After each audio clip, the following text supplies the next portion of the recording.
ꯑꯁꯤ ꯃꯑꯣꯡꯁꯤꯒ ꯑꯃꯨꯛꯇꯪ ꯊꯣꯡꯉꯒ ꯆꯥꯖꯦ ꯑꯗꯨꯒ ꯈꯪꯒꯅꯤ ꯀꯃꯥꯏꯅ ꯍꯥꯎꯒꯦ ꯒꯔꯝ ꯃꯁꯥꯂꯥ ꯑꯂꯩꯕꯁꯨ ꯊꯥꯛꯇꯦ ꯑꯗꯨꯗꯒꯤ ꯆꯤꯀꯟ ꯃꯁꯥꯂꯥꯁꯨ ꯊꯥꯛꯇꯦ ꯁꯦꯅꯤ ꯑꯩꯒꯤ ꯃꯦꯖꯤꯛ ꯃꯁꯥꯂꯥ ꯁꯦ ꯆꯤꯀꯟꯒꯤ ꯃꯆꯨꯁꯦ ꯌꯦꯡꯉꯣ ꯍꯥꯎꯒꯗ ꯃꯥꯟꯗ꯭ꯔꯥ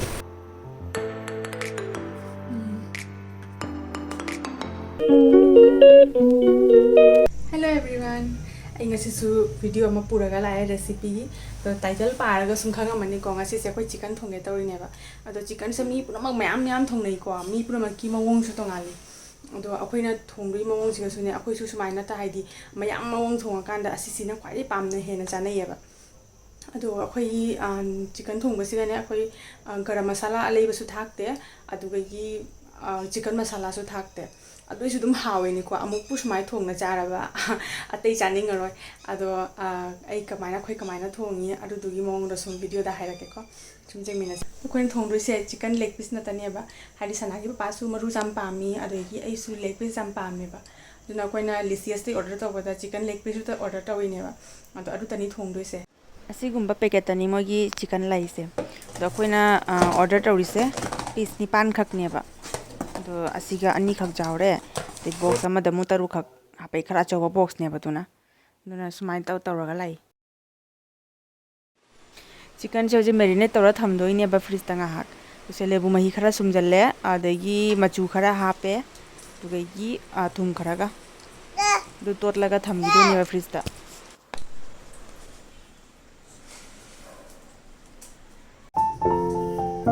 तनोजिना ओकद्रो पहिले सिला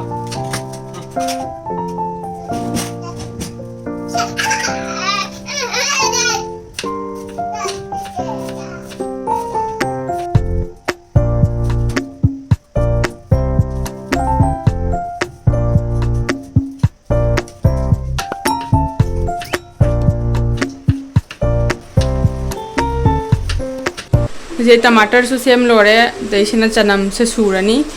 सिंगसिगा सुबिना दोनी चनम जिना अरे सिना तिलौ स्पाना पाना ककना लोरे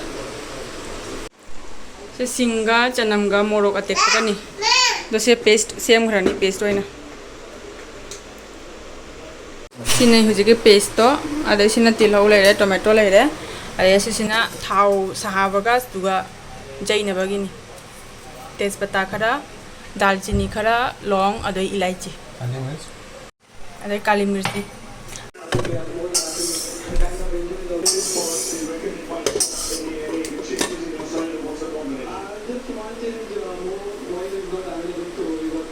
खांग से थाव सारा कांदा अइना पुथोक थमा मसाला सिंगदो अदुसिंगदो लोइना हपचलनियबा अदो जाम हेंजेनदी साहांगनु थाव से खांग से नत्रदी पोचेदो हपचनबगा दुम कागिबनी अदगी ngahatang hapa kanda dugai se keno se chicken hinge bai hapchalani se ngahak phajana thau se loye tolhalaga dugai khunjan thamani aba to na otoni ko kasangni atra makhum se hangdoga dugai siga ngasai akhogi chanamga singa gi paste to morok ani ka hap kha tawibado dudu hapchalaga mungauraga kupsan thamani ngahak ni ani ahum lom matungda hangdoga dugai tilhau amuk hapani aba loina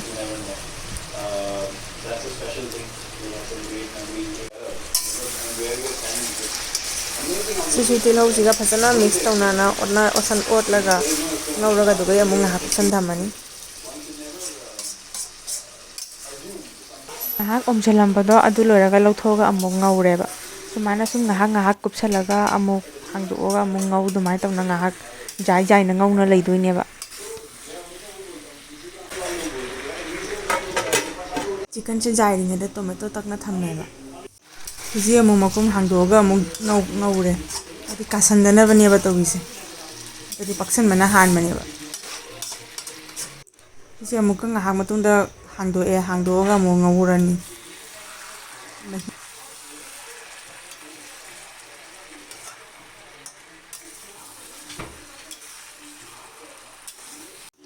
खरा मुलक तंजा से सिगा tomato से हपचलेबा साइ तखारा थंबा tomato दो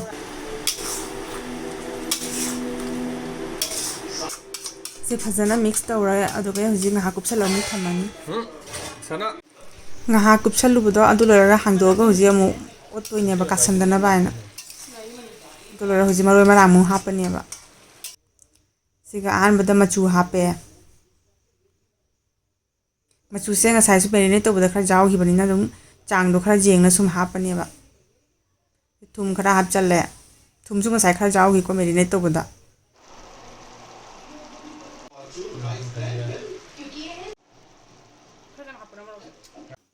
ꯑꯗꯩ ꯁꯤꯅ ꯕꯤꯔꯌꯥꯅꯤ ꯃꯁꯥꯂꯥꯅꯦꯕ ꯍꯥꯏꯗꯤ ꯂꯩꯔꯒꯗꯤ ꯍꯥꯞꯄꯨꯀꯣ ꯂꯩꯇ꯭ꯔꯗꯤ ꯍꯥꯞꯇ꯭ꯔꯁꯨ ꯀꯥꯏꯗꯦ ꯍꯧꯖꯤꯛ ꯐꯖꯅ ꯑꯃꯨꯛ ꯃꯤꯛꯁ ꯇꯧꯔꯅꯤ ꯇꯧꯔꯒ ꯉꯥꯏꯍꯥꯛ ꯑꯃꯨꯛ ꯀꯨꯞꯁꯟ ꯊꯝꯃꯅꯦꯕ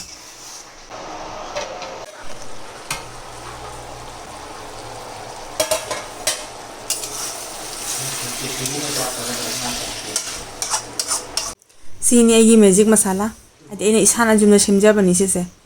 ꯑꯗꯨꯅ ꯑꯩꯈꯣꯏ ꯃꯄꯥꯟ ꯒꯔꯝ ꯃꯁꯥꯂꯥ ꯍꯥꯞꯇꯦꯕ ꯆꯤꯀꯟ ꯃꯁꯥꯂꯥꯁꯨ ꯍꯥꯞꯇꯦ ꯑꯁꯤꯁꯤꯅ ꯂꯣꯏ ꯌꯥꯏꯑꯕ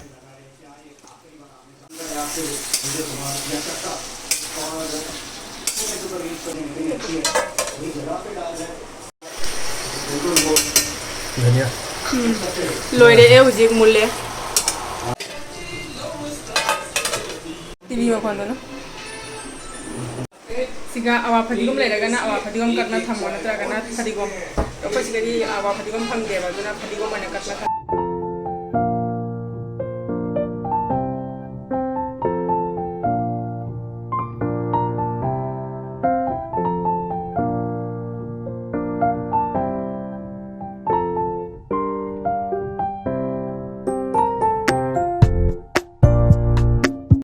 se chicken gi machu se jeng हावगदा मांद्रा कलर से साथी ना फजराबन मनम सु खुनुंग सिमा लोरे हुजि आइदि चानिंग मना लोरे बो ngasi thongi se leg piece natani ba leg piece am pami ba aidi ado khoi chicken thongbai gi mong se asi mong siga amtang thonga cha jeng adu gai khangani kamai haw ya ise asimaina hek thonga cha ra ba ate mong ambo chaning ngaroi खतंगे dry type तनी हाइदी gravy side तनी बको मही जोम जोम चाबा कांबु दु मान दिन नते को अखोई मासु मही जाम लांग चाबा पाम दे दे एसु जाम लांग चाबा पाम देबा अदुना अखोई मतम खुति मुक्त सुमाना ग्रेवी तौरगा त चायबा याम अदो सी मोंग से तम थोंगा जिम को ngasi अखोई चिकन थोंगी से सनागी पापागी फ्रेंड लमा लाक्तोरी अब ngasi अदो मागी डिमांड दनी बको चिकन थोंगी से अदो आई चाकती थांगना थोंग लोरे अदगी सनागी पापाना ने पूरी चानिंग हायबा अदो मागिसु पूरी तन थिकनति लोयको अदो हौद्री मीठुसु लाखलेदि हायरे अदो जौदि जौरक्त्रियबा अदो दुना आई चाकतो थोंदोक लोयना थमने अदो मोय लागा nga haphamne ko moy wani suna janani adu sarakta ai puri do hawrani aba moy lae ba doina hoji puri se hawrage tawrini ade moy hana chak pise thokra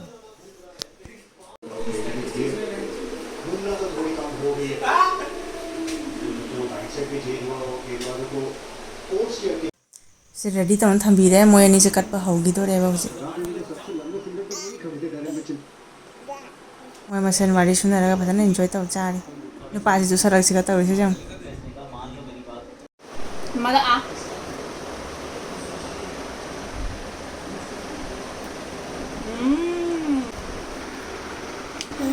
इसे बनी है पोस्टमैन ये सब पूछो नुपा से मनाक लेरी मोर डिस्टर्ब तौरी चाबा पीदे हांगने अखोई अइना मासे रूम द पुसला लाएबा अदो मोय नि सोंदा अजिक चा हौरे अदो लोय दोरे मोयसु नगला इ ममाना वा ngang ba हौरदी सना सु ngang निंग बा को पुरी जाइरा ने हाउ पुरी जाइरा चा मचे तौना पुरा मपमम चा खरे कइनु नेबो करी मसंग हो जिकी दुवा ममागी सना काय चखरे ममागी सना काय चखरे सना कदाई नो ने ममागी सना कदाई नो अयमा सिका लेरमिने मासे कदाई नो हंगदी ने मा थोलकनियाबा अयमा मसक फजाबनी ने मासे सगम पिथागा आई सुमनाबा तौरगा तौरिनेबा दै शांति दैसु चकचा फंगनी फ्रेंड लामदो अदु मा चखरे होजि अदो आई मोय चखराबा गाइने बा इचाबसे मोय चखरागा चागे ने इंग सारे चादरेबा अदो आई होजि चागे तौले आई लेंगम दरे चानिंग लोरे चाबा होरे को लेग पीस अनि नि जागेसे आई डायरेक्ट मची दोइना पुथोरेबा तेंगोट का पुरक्त्रे Manamse I ngasi chak yam jami I normal chawad we hai na jama puto rahi I chicken already ekdam mafam chaw thuye ba mabuk se अजीब जानवर है कितना भी खाए भूखा ही रहता है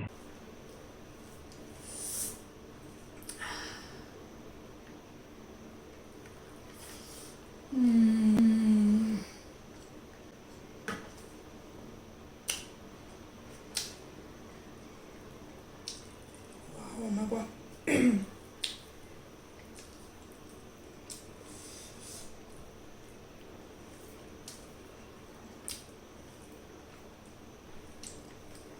Siang mani ay sumain na ang thong jahan ni pero ma mahal ngao ni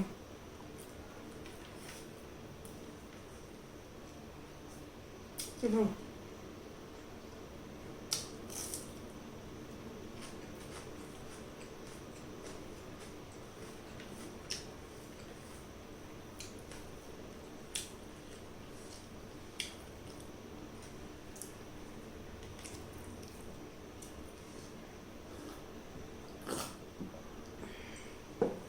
Koi mapande masala hapte ba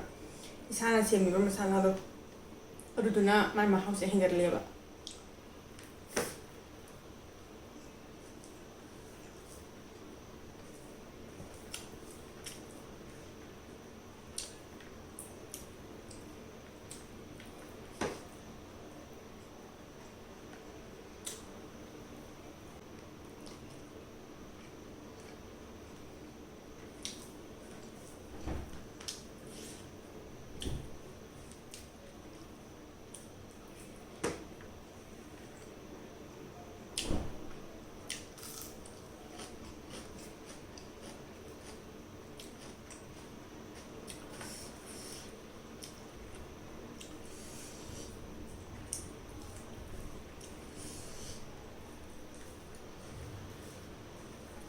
Ini masala do ado ke jawa habe do ne zira hapi ko zira mapum ade phadigom gi maru adu ga long khara ilaichi khara ade gulmoris khara kari mirs to adu do hapi asi manga se zira ga phadigom maru do phadigom maru na khar jaman ba zira ta gi ade long do khara chaman na te ko ilaichi su khara Ada gurmuris jam hijan jam asune hui ko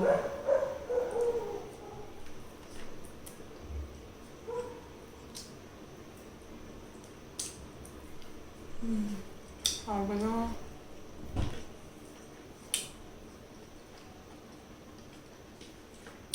gurmuris jam hijan jam asune cha ba khana sha ba lo ben do jam hijan da ba adudo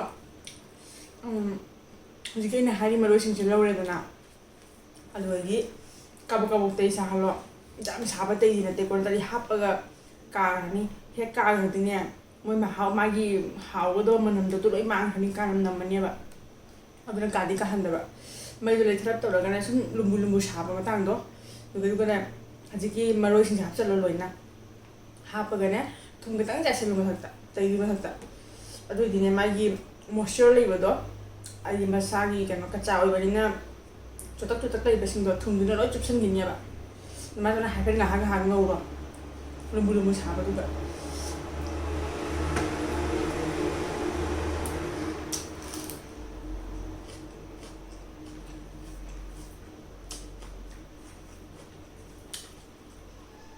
aduh ngau raga lagi mana musibah thula ba matam do Kadi ka han baza de ko aduga manam ka kanu she ba matam do aduga lo tho ga ne grinder ta o shu ba su jai kwa shu ra ga na matam su kui changi wa su wa alagi kup su wa te but how ba de su ba gi ma how na he de gi ta khai ro khoi su ba su jawi adagi matam le ta ta khai tham ba su jawi ba ta khai ga te bam da hapsan tham mo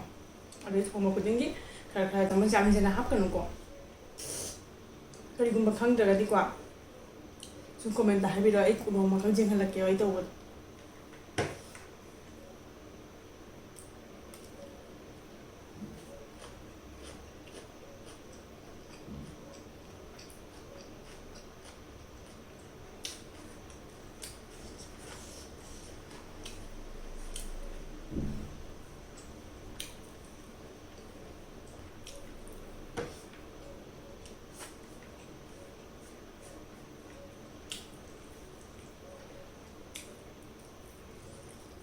ꯑꯗꯩ ꯕꯤꯔꯌꯥꯅꯤ ꯃꯁꯥꯂꯥꯗꯣ ꯑꯩꯈꯣꯏ ꯕꯤꯔꯌꯥꯅꯤ ꯃꯃꯜꯒ ꯇꯧꯋꯦꯕ chicken biryani ꯑꯗꯨꯒꯤ ꯂꯩꯅ ꯊꯝꯃꯤꯅꯦꯕ ꯑꯗꯣ ꯕꯤꯔꯌꯥꯅꯤ ꯃꯁꯥꯂꯥꯁꯤꯁꯨ ꯍꯥꯞꯄꯒꯅꯦ ꯃꯍꯥꯎ ꯍꯦꯟꯒꯠꯂꯦꯕ ꯑꯗꯨꯅ ꯑꯩꯈꯣꯏꯗꯤ ꯍꯥꯞꯄꯤ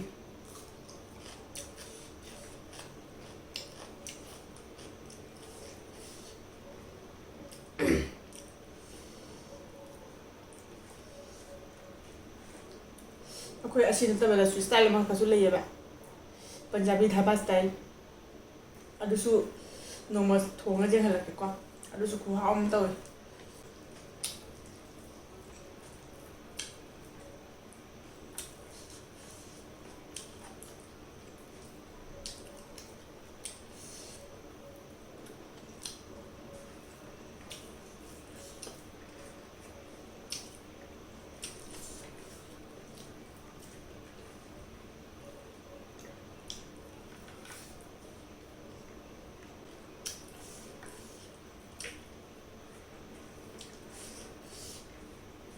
ꯐꯖꯅ ꯍꯥꯎꯏꯌꯦ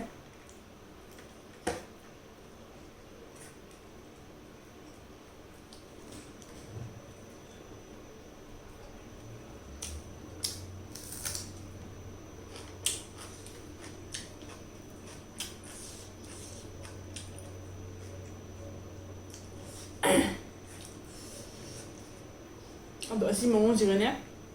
ꯃꯍꯤꯁꯨ ꯍꯥꯞꯄ ꯆꯥꯏꯌꯦꯕ ꯑꯗꯣ ꯃꯍꯤ ꯍꯥꯞꯄꯒ ꯑꯩꯈꯣꯏ ꯑꯥꯂꯨꯗꯤ ꯍꯥꯞꯇꯦꯕ ꯑꯩꯈꯣꯏ ꯑꯗꯨꯗꯅꯦ ꯈꯤꯇꯪ ꯍꯥꯏꯗꯤ ꯃꯍꯤꯗꯣ ꯍꯥꯞꯄꯁꯨ ꯂꯤꯛꯇꯛꯅ ꯍꯥꯞꯇꯥꯕ ꯑꯩꯈꯣꯏꯗꯤ ꯑꯌꯥꯝꯕ ꯀꯩꯅꯣ ꯃꯍꯤ ꯍꯥꯞꯇꯦꯕ ꯑꯩꯈꯣꯏ ꯆꯤꯛꯀꯟꯒꯤ ꯒ꯭ꯔꯦꯚꯤ ꯃꯁꯥꯂꯥꯁꯦ ꯑꯁꯤꯒ ꯁꯨꯝ ꯇꯣꯜꯂ ꯆꯥꯏꯌꯦꯕ ꯁꯤꯅ ꯍꯥꯎꯋꯦꯅ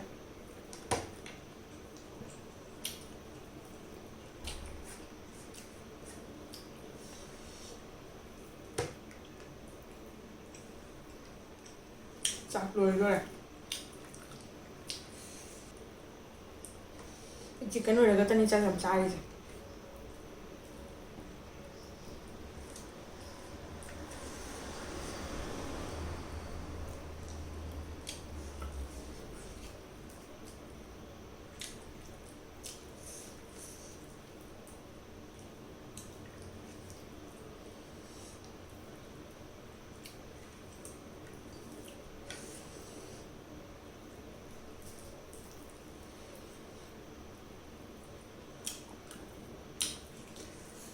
ꯑꯗꯣ ꯀꯅꯥꯒꯨꯝꯕ ꯁꯤ ꯃꯑꯣꯡꯁꯦ ꯊꯣꯡꯉꯒ ꯆꯥꯔꯗꯤꯅꯦ ꯇꯦꯁ ꯀꯃꯥꯏꯅ ꯇꯧꯒꯦ ꯑꯝꯇ ꯍꯥꯏꯕꯤꯔꯛꯎꯀꯣ ꯀꯣꯃꯦꯟꯇ ꯑꯩꯁꯨ ꯈꯪꯅꯤꯡꯉꯦꯕ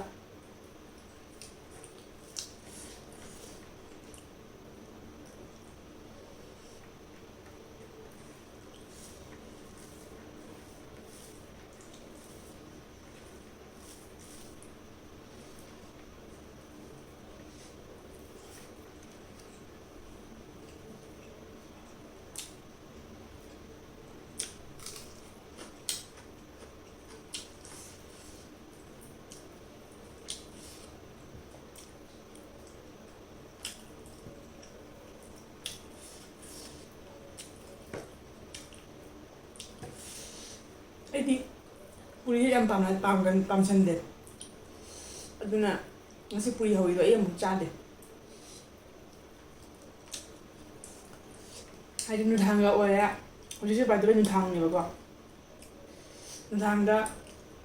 ꯊꯥꯎꯒꯤ ꯄꯨꯔꯤ ꯆꯥꯕꯁꯦ ꯑꯩ ꯍꯩꯅꯗꯦ ꯑꯇꯥꯇꯅ ꯑꯣꯏꯔꯗꯤ ꯈꯔ ꯐꯩꯀꯣ ꯑꯗꯨ ꯇꯟꯗꯩ ꯑꯃꯨꯛ ꯍꯦꯟꯅ ꯆꯥꯛꯅ ꯄꯥꯝꯕ ꯍꯦꯜꯂꯛꯏꯅꯦ ꯑꯗꯒꯤ ꯃꯥꯅ ꯇꯟ ꯄꯨꯔꯤ ꯄꯥꯝꯕ ꯃꯤ ꯑꯩꯅ ꯆꯥꯛ ꯄꯥꯝꯕ ꯃꯤ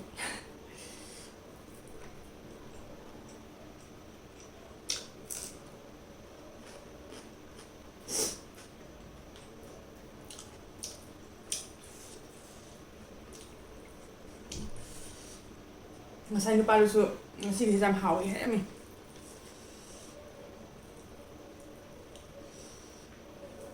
ꯃꯥꯁꯨ ꯐꯖꯅ ꯆꯥꯈ꯭ꯔꯦ ꯅꯨꯄꯥꯗꯨꯁꯨ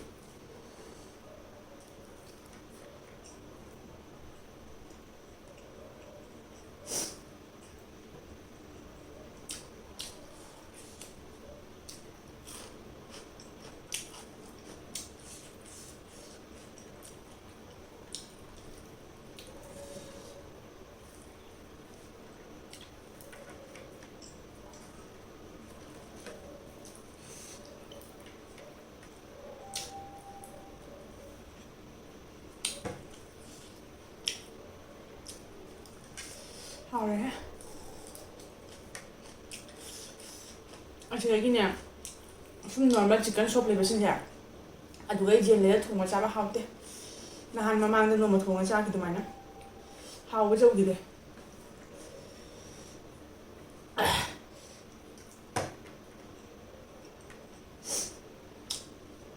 ꯉꯁꯤꯒꯤ ꯆꯤꯛꯀꯟꯁꯤꯗꯤ ꯂꯤꯁꯤꯌꯁꯇꯒꯤ ꯑꯣꯔꯗꯔ ꯇꯧꯔꯤꯅꯦꯕ ꯂꯤꯁꯤꯌꯁ ꯍꯥꯏꯅ ꯑꯦꯞ ꯂꯩꯕꯗꯣ ꯁꯤꯗꯤ ꯍꯥꯎꯋꯤ ꯌꯥꯝ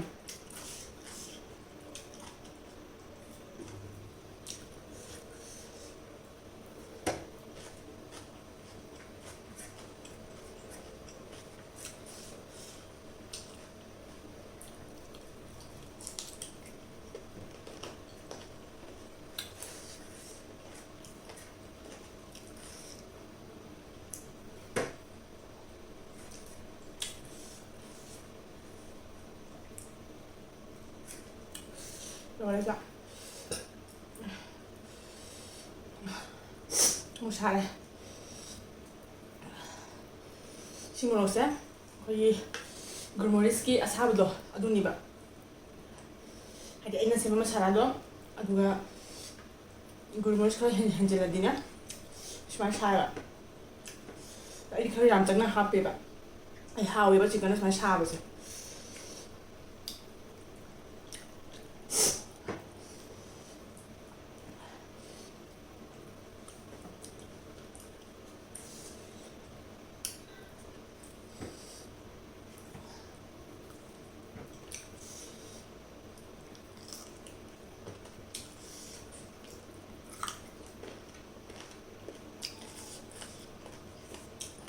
ꯃꯔꯨꯁꯦ ꯑꯝꯇ ꯐꯖꯅ ꯆꯨꯞꯈꯤꯒꯦꯀꯣ ꯆꯥꯕꯒꯤ ꯚꯤꯗꯤꯑꯣꯁꯦ ꯁꯤꯒ ꯂꯣꯏꯁꯤꯜꯂꯒꯦ ꯃꯔꯨꯁꯦ ꯑꯝꯇ ꯐꯖꯅ ꯆꯨꯞꯈꯤꯒꯦ